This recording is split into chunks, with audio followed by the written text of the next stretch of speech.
80 years ago, on February 19th, 1942, President Franklin D. Roosevelt signed Executive Order 9066, which led to the removal and incarceration of 120,000 citizens and non-citizens of Japanese descent during World War II. The Heart Mountain Wyoming Foundation in Powell co-hosted a 3-day online event and held a workshop for teachers at its interpretive center.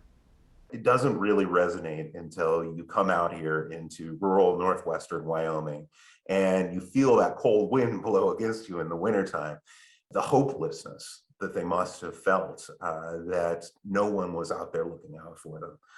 It must have been heartbreaking for them. Dakota Russell is the executive director of the Heart Mountain Wyoming Foundation and talked about walking on the land that was home to 14,000 of the 120,000 in the internment camps from 1942 to 1945. The foundation and the Smithsonian National Museum of American History put on the National Day of Remembrance, 80 Years of Reckoning. Each year, the Japanese American community holds a Day of Remembrance on or close to the date. We were in prison all that time. We were there. Sam Mihara, who was interned at Heart Mountain, was one of the speakers at a free workshop for teachers.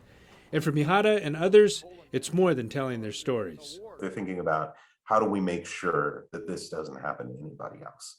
How do we make sure that we've learned something from this and that our nation moves on from this and never repeats these kind of tragedies? And Russell says it's a history important to every American. Human beings have a really hard time with thinking about their history when they're making decisions. Anytime a problem arises in front of us, we always seem to think that it's the very first time that anyone has ever encountered it. And that's just not true. We can take these things that have happened before, and even if they're not direct parallels, we can use the information we learn to inform ourselves and to make better decisions for the future. In Billings, David J., MTN News.